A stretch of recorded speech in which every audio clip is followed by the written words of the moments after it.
junkie that's looking for a different perspective? Have you ever read about a famous case and wondered how it was possible that a defendant got acquitted? Are you interested in criminal justice reform? Do you often find yourself making extraordinarily inappropriate jokes while swearing like a sailor? Then the Getting Off podcast is for you. Hosted by us, two real-life criminal defense attorneys. Getting Off explains the legal reasons behind outcomes in famous trials and tackles tough topics in the world of crime and criminal justice. We use first-hand sources like trial transcripts, police reports, crime scene photographs, and appeals briefs to give you the information that the public rarely hears about when it comes to the criminal justice system. Our podcast isn't about carefully crafted musical interludes or obsessively edited narratives. Instead, it is a no-holds-barred, unedited, raw legal presentation by two lawyers that have spent over a decade each in the trenches. Previously covered cases include Casey Anthony, Michael Peterson, Jody Arias, and more. Subscribe to the Getting Off podcast on Apple Podcasts, Spotify, Stitcher, Podbean, or wherever else you get your podcasts. Do that to get off now.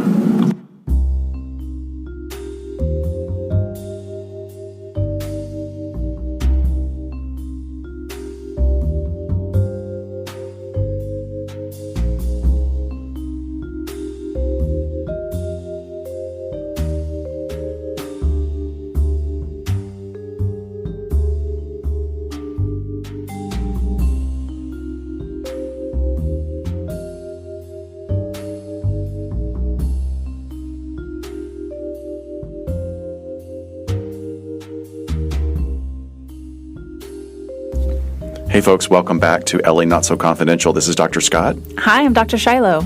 So this is part 2 of our crossover episode with the wonderful hosts of Getting Off.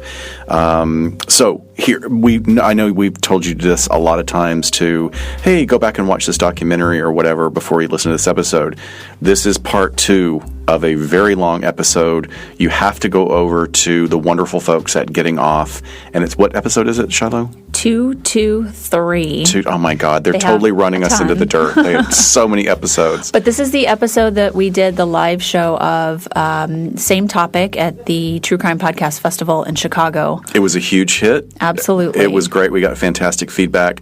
The only thing was that the recording... Something auditory was not working. So we recreated it, and go over to the Getting Off podcast and listen to Mary Kay Letourneau part 1, and then come back to this episode for part 2. Okay, enjoy.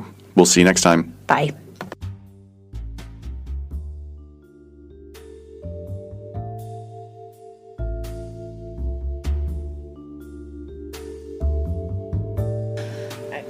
I think that's a good question. And so, Shiloh, why don't you, I think that's sort of the legal aspect of it. There's an interesting sort of Son of Sam ability to make money off the book thing, but we can kind of skip that. Moral of that story, there are fascinating constitutional issues surrounding that, but that's kind of a separate story. Well, let's just dive into sort of talking about female sex offenders in general, because the media would have one think that these teacher-student female sex offenders are the most prolific. Well, they probably are the most prolific because we do that in the media, but that it's the most common type, and it really isn't.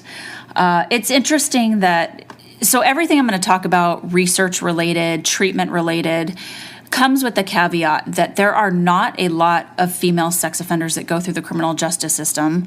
Therefore, the numbers are actually pretty low when we start doing studies on them. So this is probably just the tip of the iceberg of what we know. I think that is shifting. I know that I saw a shift when I left doing sex offender work full-time about 2 years ago. The clinic that I worked for, we actually had enough female sex offenders to have an entire group, weekly group of offenders, and that was the first time in about 11 years that we'd had a full female sex offender group. So it was changing, but I think it does go back to the double standard in the criminal justice system stems through the entirety of it. So if we look at the very front end of just a male victim reporting a female perpetrator, we know that sex offenses go underreported anyway because of the shame and the stigma. So put on top of that a boy is actually going to accuse a woman, and then you have even lower rates. And then that boy and his family walk into the police department if they decide to report it. And how is that police report written? Is it going to have some of the bias that we've talked about in it already? Yeah, probably. And then is a DA going to pick that up and file that charge? Maybe, but maybe not if they don't think it's a winnable case. And then all the way through, go ahead. To go back to their original police contact, if you flip the genders in that, right? Yeah, absolutely. Like, police are going to ask more questions than, that person's 18? Cool, carry on. Yes. Right. For example, why is a student in a car with their teacher at night? Like, what? I mean, none of that makes any sense. What's the legitimate explanation for that? I can't really think of one. But Dr. Sharlow, one thing that you just said, you said how would it be viewed by law enforcement and prosecutors in terms of, can we win this case? Mm-hmm. Look at when she reoffended after she was released from jail. She was caught in a car in a compromising position with him, and she wound up pregnant a second time. That is the biggest slam dunk. It's very winnable, yes. It's an unlosable case. Right. And yet it's not charged. Yeah, no doubt. Her case is very special in lots of different ways. But I think if we're just talking about female sex offenders in general, this is sort of how it goes. And there's research about these different stages in the criminal justice system, all the way up into looking at sentences that are handed out, which we saw, what a good deal that she got in the first place. But in general, yes, women commit less crime than men. So that's an overarching reason why there's less female sex offenders. But then you loop in that they're not getting brought to light or prosecuted at the same rates as male offenders.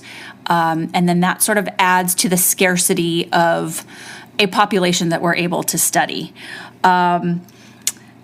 So I just want to put out some stats there. So nationwide, there's about 140,000 men incarcerated for sex crimes, and there's only about 1,500 women incarcerated here in the United States. Less than 10% of reported sex offenses are committed by women, and they're responsible for 1% of all rapes that occur in the nation. However, 20% of all sex offenses against children are committed by women. So they are not violently sexually assaulting other adults when they offend. Predominantly, it's going to be against children. And what is actually the most common type? I'm going to go through some typologies, but it's women who are in a caretaking position, either a mother or a babysitter, daycare provider, something like that. So to go through the typologies, I will save the what I call teacher-student category later. It is officially named teacher-lover, which, blah. Yeah, again, gross. Come on. But so there's the predisposed molester, and this typology of female sex offenders, they have a really high history of being abused themselves, and they're, what I talked about earlier, they're offending against prepubescent children in their care, and it is all over the board. There's fondling, there's different types of contact offenses that are being done by these predisposed molesters. Male coerced offenders, which I'm sure you've probably have some experience defending or having in the courtroom, would be women who are sexually abusing younger people because a man is coercing and or forcing them into it. So they're co-defendants in that case. And a lot of times these women are very dependent, very likely to suffer from mood disorders, and are not necessarily all willing to participate in these offenses. Can you talk a little bit about then, just to build on what I was talking about earlier, how sometimes these are crimes of opportunity rather than necessarily a pedophilic disposition, right? Right. So, women are diagnosed with much lower rates of pedophilia than men anyway. But the majority of these typologies that I'm talking about are situational. I wouldn't say it's something like the male coerced offenders. It's not necessarily opportunistic where it's impulsive. Right. But again, they're sort of taking the lead of this male co-defendant who is planning this out, and maybe, if it involves a child that's prepubescent, involving some sort of pedophilia on his part.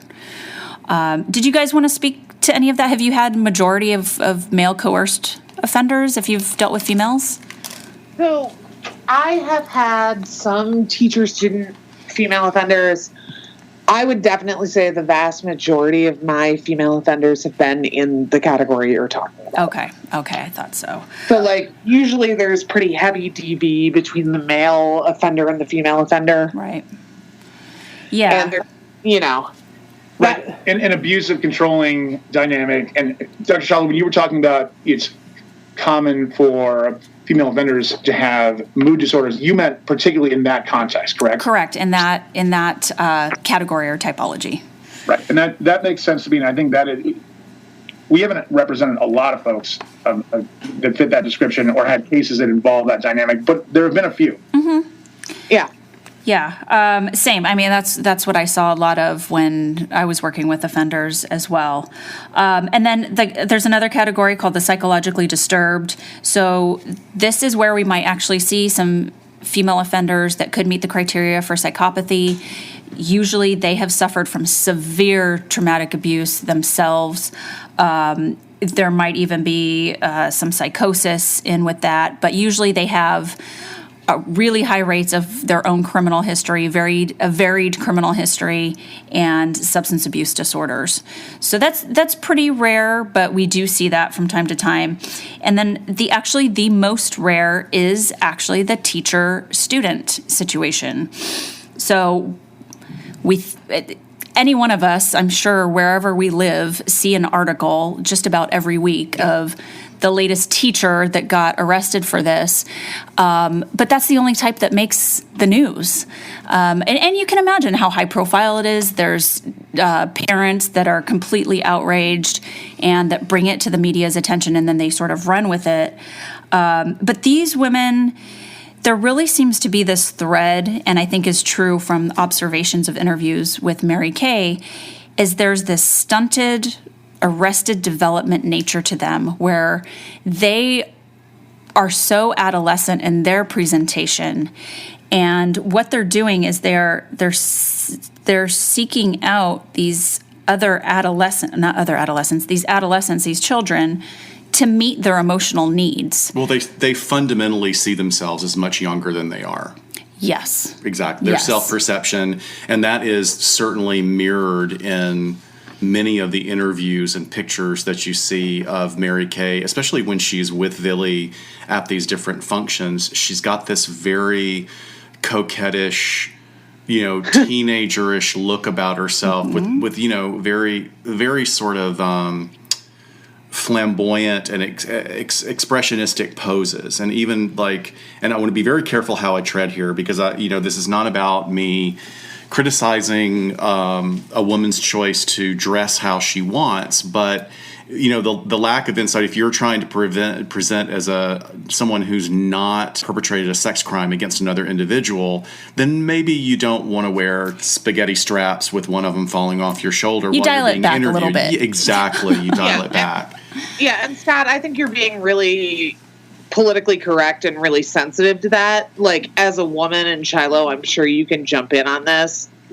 I look at that and the interviews they do together when he's an adult, she is in very short skirts, sometimes fetishistic clothing like thigh highs and high heels. Absolutely, yeah. Heavy makeup, campy, exaggerated makeup in some capacities, bleached blonde hair. Her demeanor towards him, every time she's kind of directing him, she puts a physical hand on him. She's touching his shoulder. She's touching his hair. She's leaning into him. Yeah, it's a very weird combination of the inappropriate lack of insight expressed as inappropriate clothing, and yet she's being very defensively maternal and directive on his statements, almost sort of, and I've seen that when I've done evaluations of abused children, where the parent is, sitting across the room glaring at the child. Right. It's a form of control, just that inward, turning towards him when he's going to answer something, and a little tilt of the head, I'm watching. Yeah. I'm watching what's going to come out of your mouth right now. So Right. be careful what you say. She does a thing, I think it was the Barbara Walters interview, where she leans forward, then rotates her shoulders, and then further even rotates her head, almost as if she's curving around him, so that he has to look at her first before he can respond to Barbara Walters. Right. It's very odd, very disturbing. So it's interesting how these, in the teacher-student typology, that there's, like we said, this adolescent presentation. They're kind of stuck in this area. But then on the flip side, there's also this this role of I'm sexually teaching or mentoring this young man, and it's out of good faith, and that I'm not a sexual predator. I'm helping him along in life. So it's a very unique cognitive distortion, not unique to sex offenders. Male sex offenders, we get this as well, especially some that are more pedophilic oriented. If they can live in that headspace of like, I'm helping this person discover their sexuality, then it gives them an excuse to participate in this behavior. So I have a question about that. Yeah.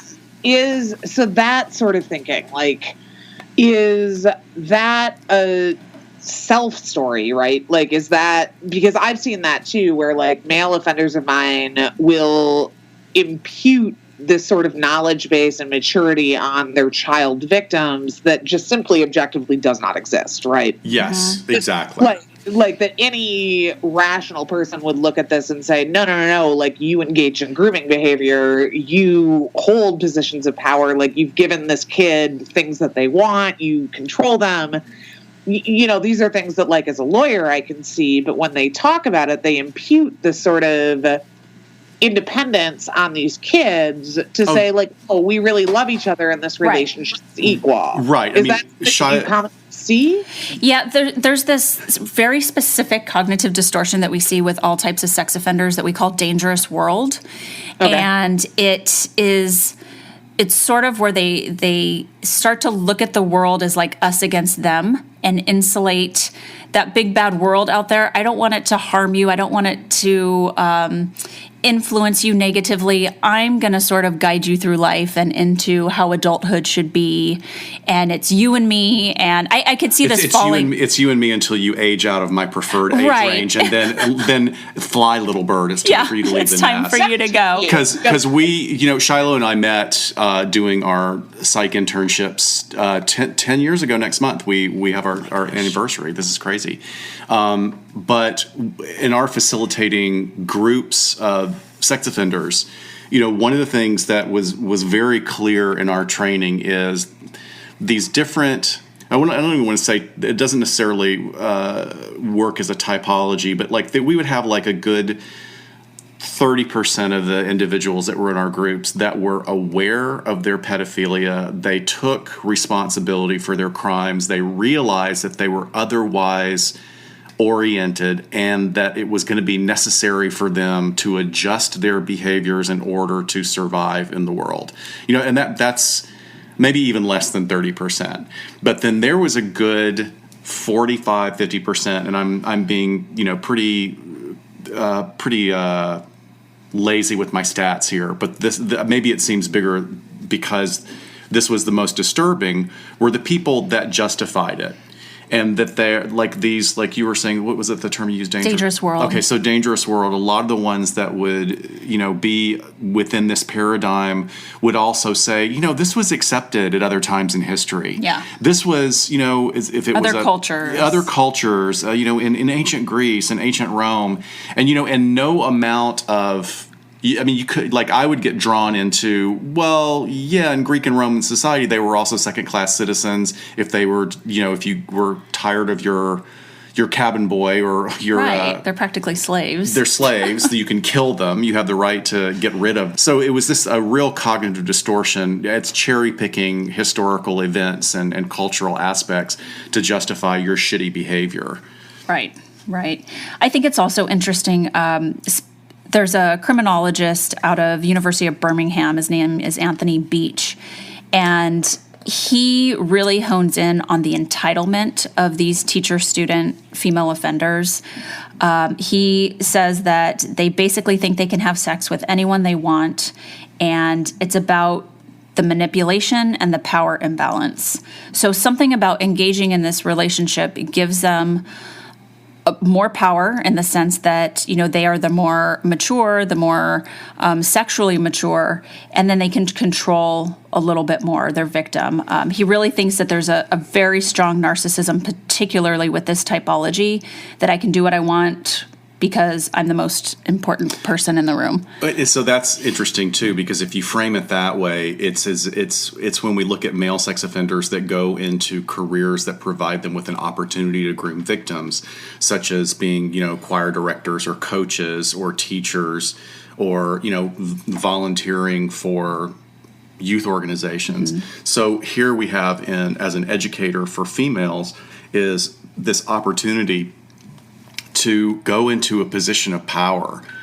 What teacher really goes into teaching in order to cement a position of power? You go in because you want to educate, you want to give back. Care and helping. You care. Sure. That this is it seems like that there's probably no middle ground between these two. And even if it doesn't exert, I think we've probably all had experience with teachers or professors in our educational histories that they were in it for being able to be in a position of power, whether it had anything to do with sex or not. And I think we all, when we've talked about this before, agree that we don't think Mary Kay falls into a pedophilic, disordered person or typology. Even though 12 or 13, he's right on the cusp of pubescence, and she knew him prepubescently as well. Puberty is different for everyone. We put numbers on this, but I don't think she has that predilection at all. Well, because if she did, he would have aged out of that preference, true. right? That's one. It doesn't mean that it's completely exclusive to that to that age range, but when I look at it characterologically, the idea, and I keep going back to this idea of the aspects of a histrionic personality disorder, and that's really marked by a tendency of individuals to look at relationships as more intimate than they actually are. Because, and look, this is a perfect example of that. She gets to fantasize about this perfect sort of clean, holy, virginal relationship with this boy, rather than deal with the fact that she's got a husband and four kids, right? And all the responsibilities that come along with that. And on top of it, there's been a lot of indications that she actually did have manic and hypomanic episodes where she would not sleep for days at a time and, be the super mom. You know? So everybody would, instead of looking at it as like, oh, that's kind of crazy behavior, everyone's looking at it as like, oh, wow, she's the best mom in the world. She does all this stuff for her kids. She's the Pinterest mom. Yeah, she's the Pinterest mom. Nailed it. Oh, God. I also think it's important to just talk about in human sexuality and attractiveness that for heterosexual men, it is absolutely natural and normal for them to be attracted to adolescent females. And there's a whole... It's a biological imperative. It's biological. It's, takes us back to our caveman days, and that is still a very strong trait. But the reverse is not true. Heterosexual women typically are not attracted to adolescent boys. Because there is no biological imperative, because those pre-adolescent and adolescent boys are not at the peak of their fertility. Right. Also, 14-year-old boys are gross. Well, yeah. Like to adults, just objectively, like yes. Well, yeah, their poor bodies it's are not getting, hot. Bombarded by hormones, and they're trying to figure out life. So it's not a pleasant time. If we're going back to caveman days, like how are you going to provide shelter and protection and food for me with that little scrawny body? Skills, like I don't care. Right. Your gawky acne and your lack of coordination. Your braces. Yeah, you look terrible. Yeah, no thanks. Not to but mad Fortnite skills. Mad Fortnite skills. Jesus. So, question for you guys, and I don't expect to hold you to this on a clinical level, but so they obviously get married. We know that Vilia's filed for divorce at least twice. There's been some reconciliation. I, as a layperson, view that as him like kind of trying to get out of this relationship and not necessarily really being able to. Is there a way that this, like, if you start out victimizing somebody and committing child sexual assault, can that morph into a healthy adult relationship? Or is it likely that it'll morph into an adult healthy relationship? Like the love story aspect of this that Larry King and everybody else told, how fair or unfair is that? I would leave room for possibility that, if you have enough insight and you have enough desire to, face your demons and do enough therapy. And enough therapy, yeah. If you have take advantage of the tools that are available to you, then there's a possibility. Is it likely? No. Sure. I look at this, like you started out talking about Villy. I look at it as and I'm not saying this in a disrespectful way at all, but the idea that he imprinted on her like a duck, like a little duckling. Sure. So I feel for the guy because just I think he's doing exactly what you're saying. I think he is trying to break away. But if his template for relationship since he's 13 years old has been with a histrionic, characterologically disordered individual who has manipulated and groomed him, I mean, how can you break away from that? It's got to be a very difficult thing. Is it a possibility that this could be healthy? I don't think at this point they could morph that into anything healthy without a really intense break. Like, let's just get them away from each other. Well, in all the more recent interviews, doesn't he just look extremely tired of her shit? Yes. Well, he just looks exhausted overall. He does. Just exhausted and worn down. Can you imagine day in and day out? I don't know. It's tough, and they've had with 2 daughters, and there's been a recent, I think, March 2019, he filed again, and this seems like, maybe this is going to be the one, but with 2 daughters that are now going into adulthood, this is probably his best chance. He doesn't have them necessarily linking him to her where they have to all be in the same home.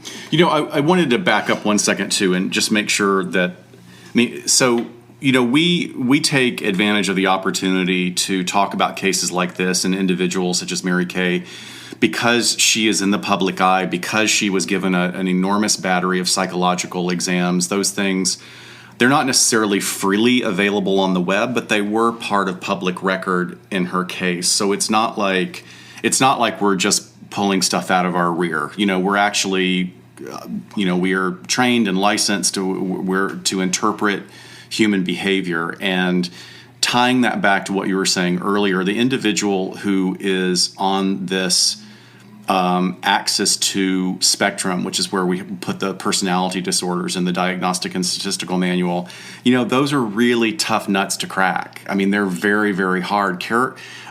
Personality disorders are static, and they are hardwired into the individual. And while some of the mood symptoms can be addressed with medications, the ability to, it takes incredible mindfulness for someone to own up to their stuff. And someone with just pure histrionic would probably be able to move forward. Borderline individuals have had great success with some cutting edge techniques of treatment that have been developed in the last decade or so.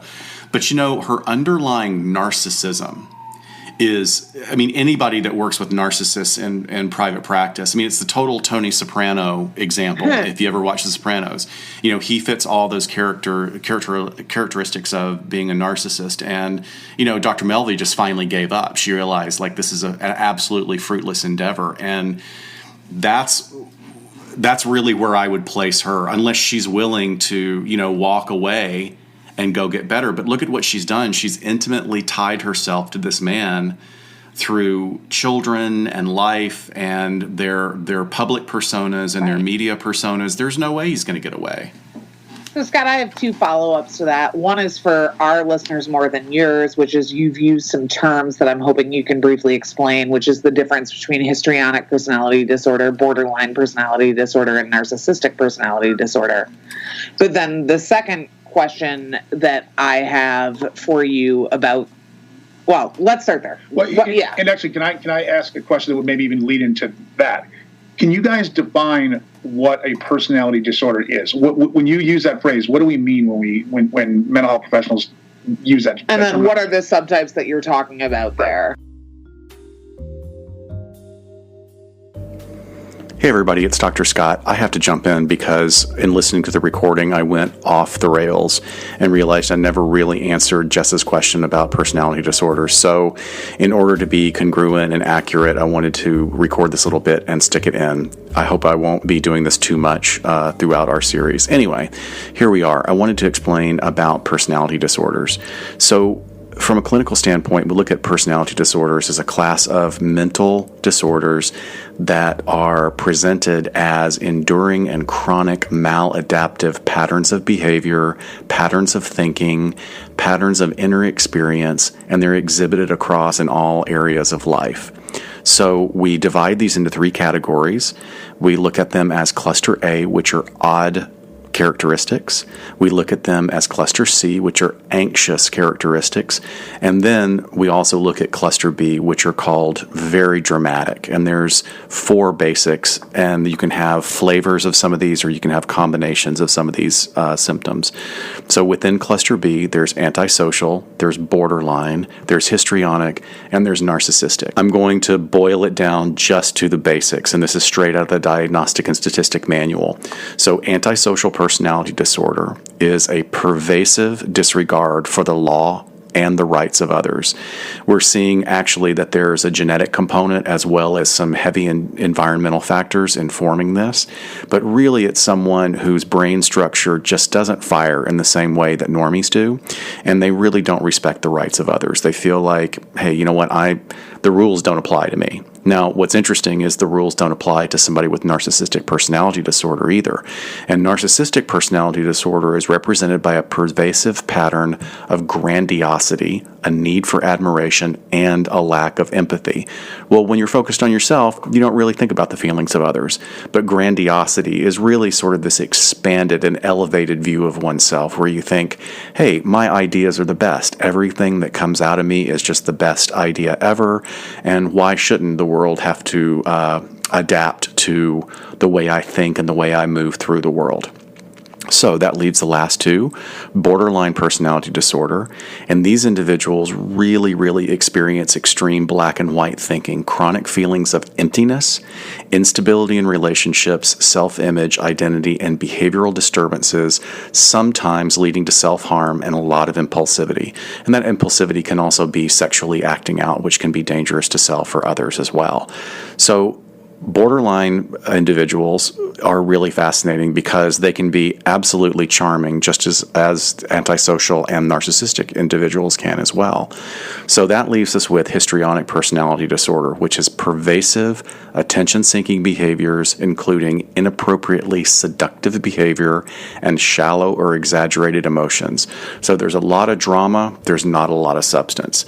And one of the things that really is sort of similar in this cluster B set of personality disorders is the idea that given any particular situation, these individuals are really able to justify their decision-making abilities. So they kind of create their reality as they move along through life. So that's it. Just wanted to give you like a little lesson, and hope you enjoy the rest of the podcast. All right, we'll see you on the flip side. Bye.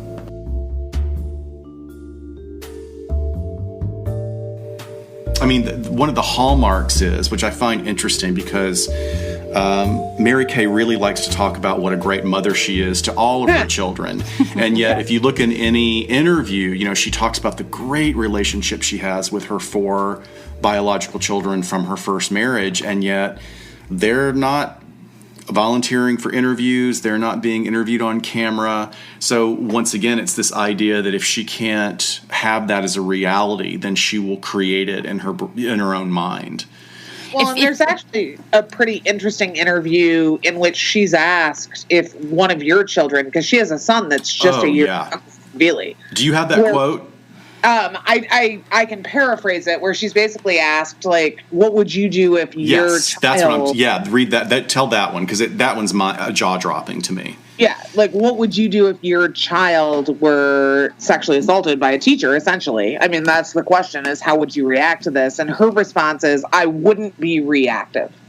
I would listen to my child. I would listen to the other side of the story. I wouldn't do anything unless I subjectively felt, and I'm paraphrasing here, but I felt that there were perhaps abusive tendencies, then I would try and address those outside of the criminal justice system. Can you hear my eyes rolling across the country right now? I mean, But she basically says, I won't adequately protect my own child if something similar happens to them. And that she's going to be a great litmus test for judging absolutely, what yeah. inappropriateness is. Sexual abuse or not. Sure. Right, because you have so much insight into the abuse that she herself has perpetrated. Totally. Right. Scott, I want to ask you a question about, we've talked, or you guys have talked about insight, the insight that the people that you have treated, the insight that, well, I want to ask specifically about Mary Kay Letourneau's insight, which appears to me to be None. Almost non-existent. What is the relationship between people who have been diagnosed with personality disorders and the ability to have insight into their own behaviors? You know, is there one? I'm not really sure what the stats are on that. That's an excellent question. What I'll say anecdotally from my experience is that I have worked, especially in prison, I worked extensively with male inmates who were diagnosed with borderline personality disorder. And male borderlines, that can look very different from female borderlines. But when you're using a protocol that specifically works on developing mindfulness and insight and distress tolerance, you can see as an individual's ability to learn to sit in discomfort and regulate their own internal emotional distress. As that all increases, all of the other symptomology decreases and the insight increases. They can take responsibility for their actions.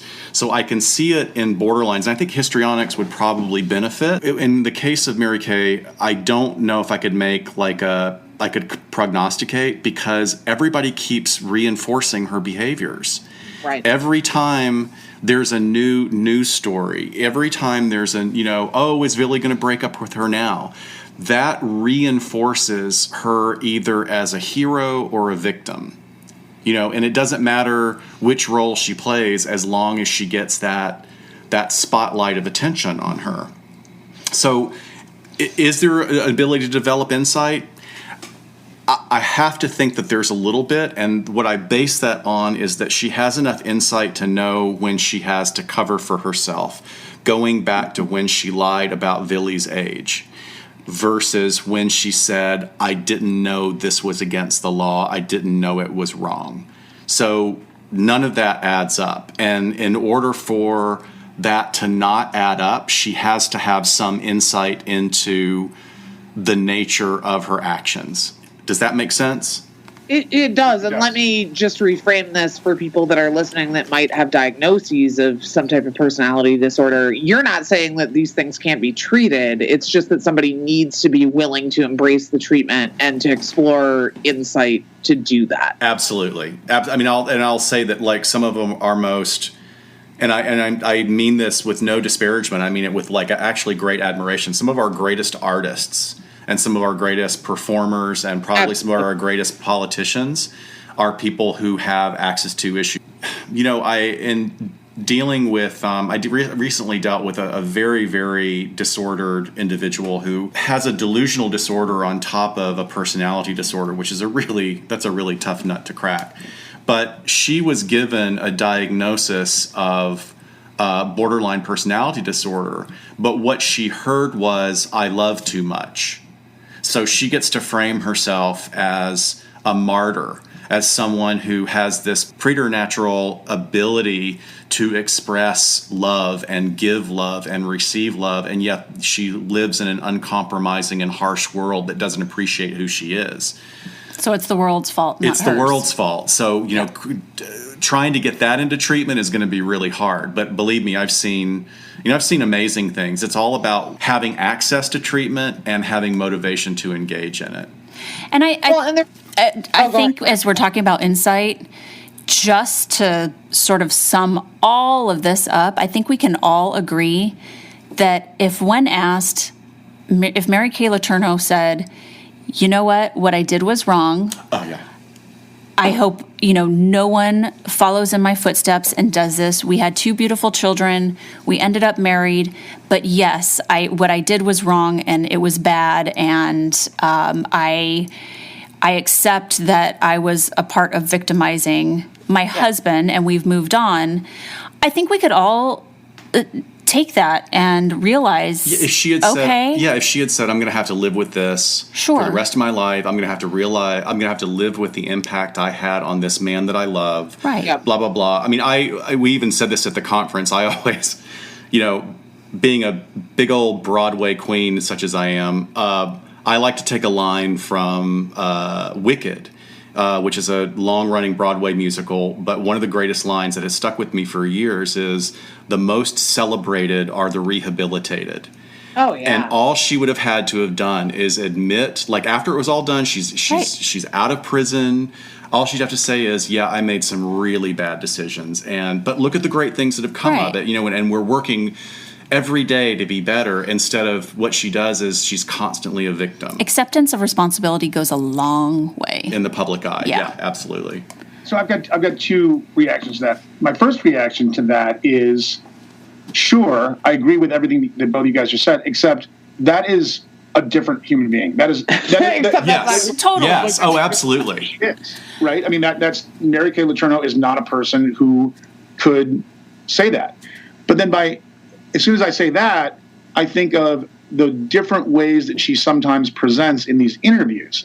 And she almost seems to be playing a role. I'm sorry, and tell me if I'm wrong. I may be totally off base on this. But what I see is somebody who's trying to portray themselves in a way that they think is consistent with what the interviewer or their audience wants. Like, she's trying to get something out of these interviews. She's trying to, pitch herself in a certain way. And so she's dressing this way because she wants to be depicted that way. And so then a person, if that's accurate, then a person who could dress one way and play this role on one occasion and a different role on another occasion, perhaps that person could ape the rehabilitation language, but not mean it. Well, yeah, you bring up a very good point, Nick. But the mix in that, or the crux in that, is that how long can you hold it for?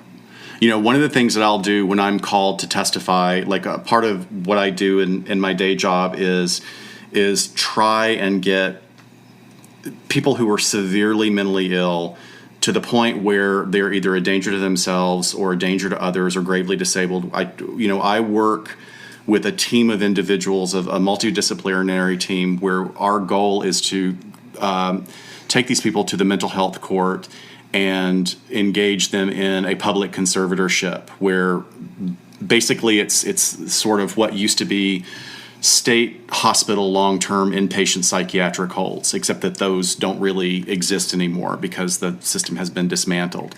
But the idea, so an example is that when an individual can hold it together in front of a judge, like, so I've got someone who's believes that, aliens have put a chip in his eyebrow, and, the minute he gets his hand on a butter knife, he's going to get that thing out. He's going to dig it out. But what he can do for about 5 to 10 minutes is he can hold it together and say, no, I don't believe that anymore. The medications have worked really well. And what I'll be doing is saying, well, let me give a chance to talk to him in front of you. And what I do is I keep that interview going for a good 12 to 17 minutes. And the center can't hold on an individual like that. He or she becomes untethered. So I'm using that as an example of what I think really would happen with Mary Kay, is that, she can ape these behaviors, but she can't be consistent with them. And being consistent would mean that she was addressing distress tolerance and instability internally and using coping skills to keep herself balanced. So if there's no one holding her responsible for that, then she's got no motivation. This has worked for me before, just being a chameleon, jumping from persona to persona. I'm just going to keep doing that, and I'm going to make it work because this is what I know how to do. And as we wrap up, I guess I'd say this, like, regardless of whatever tensions we see about gender and the way this case was treated, this is not a situation where Mary Kay Letourneau was ever going to get life. So eventually she's going to be out. She's going to be engaged in treatment. People might be uncomfortable with that reality. People might not like that reality, but it is the reality of our criminal justice system. As two professionals that work in the field, do you believe in this type of treatment? I mean, I understand that there are barriers and if people are ready or not, but like, can we say something positive about the desire to try and intervene with this behavior? Or is this something that we're just doomed to repeat forever? That's a really interesting question, because when you look at the research, there is not a ton of research out there that supports that treatment is wildly successful with sex offenders. And and when I heard that, when I first got into sex offender work, I thought, what the fuck am I doing here then? I was very deflated. But then I get into the work and you start working with people and you start targeting their exact risk factors that you're able to parse out for that individual and their crime and their personality and their situation and track improvements.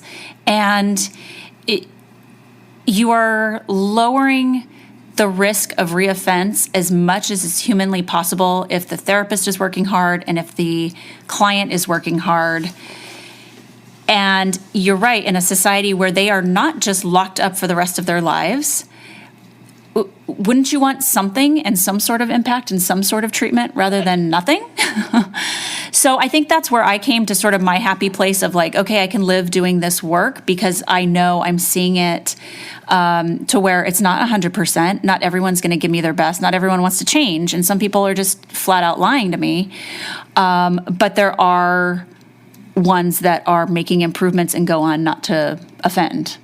So it's a tough question. It's a tough thing to wrap your mind around when you think, God, research doesn't really show that treatment's all that effective. And when we compare that to people who come into treatment for personality disorders, I mean, obviously there's a lot of differences here, but one of the important distinctions for me as a clinician is that treating sex offenders is in order to lower risk and lower the idea that another child will be victimized, versus an individual who has not necessarily broken any laws, but what they're doing is engaging in behaviors that are a harm to themselves long run. It impacts their ability to have a quality of life or maintain healthy interpersonal relationships.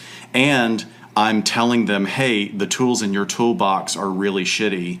Stop using them. Use these tools. These tools are better. Well, I don't want to use those tools because I know how to use these tools.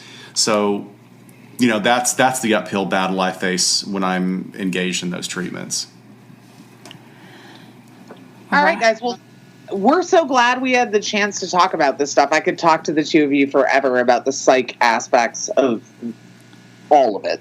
It's a blast. Yeah, it's fascinating. So thank you, both of you, so much for spending time with us again and for all the information and knowledge you shared with us today. Oh, same. Thank you guys so much. I think, we've been talking so long about pairing up, and the festival was the perfect opportunity.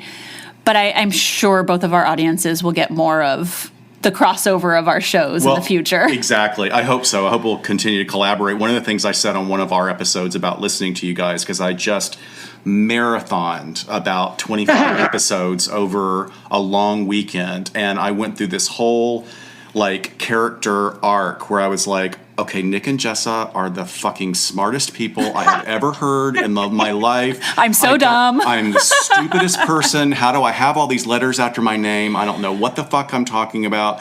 And then I get lulled in after about episode 6. I was like, this is the most fascinating work in the world. I could be an attorney. I'm learning a lot. Oh, I'm learning to think like them. And then 2 episodes later, I'm like, oh no, I'm still stupid. I could never do that. I could never do this. That's exactly how I feel when I listen to your guys. I'm very similar like listening to you guys. But I'm like, I feel like I could do this. And then I'm like, no. I couldn't. Nope.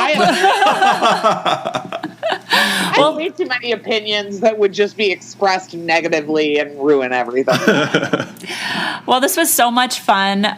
Like I said, I'm sure there's more to come from all four of us in the future.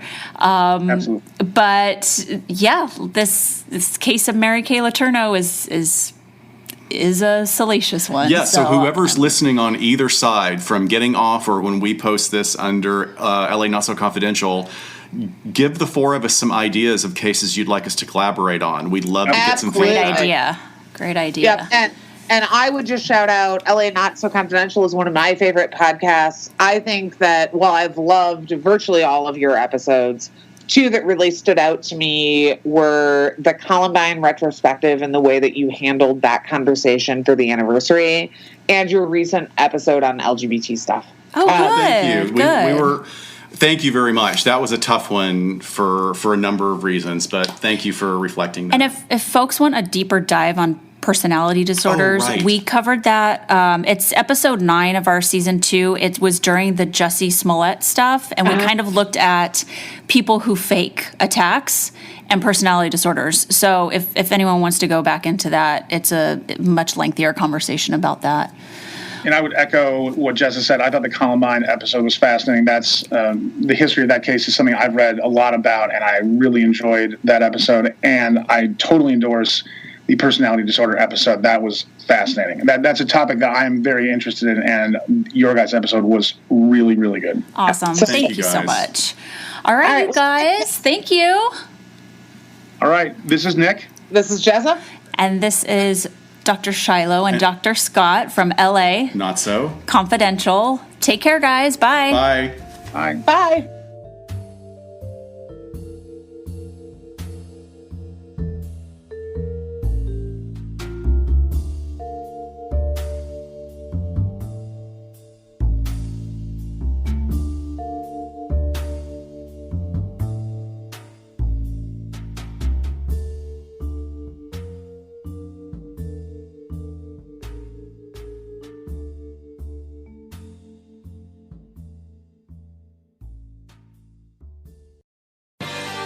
Hi, I'm Joel. And I'm Phil, and we're the co-hosts of Florida Men, a true crime comedy podcast. Each week on Florida Men, we bring you stories from the shady side of the Sunshine State, starring America's most prolific criminal, Florida Man. Stories with headlines like Florida Man arrested while trying to hide legless fugitive girlfriend in plastic bin. Florida Man arrested with a monkey in a diaper clutching his shirt. Florida Man loses fingers, eyebrows, and hearing in, quote, modified fireworks, unquote, mishap. Florida woman shoots her ex-husband in the groin while he tries to take her air conditioner. Florida Man carrying live alligator chases people in a convenience store. Florida woman arrested at Walmart, then smoked crack in the back of a police car. Florida woman sent 65,000 texts to a Tinder date gone wrong. And Florida woman calls 911 on a possum. You can find Florida Men on Apple Podcasts, Google Podcasts, Spotify, iHeartRadio, Stitcher, or wherever fine podcasts are found.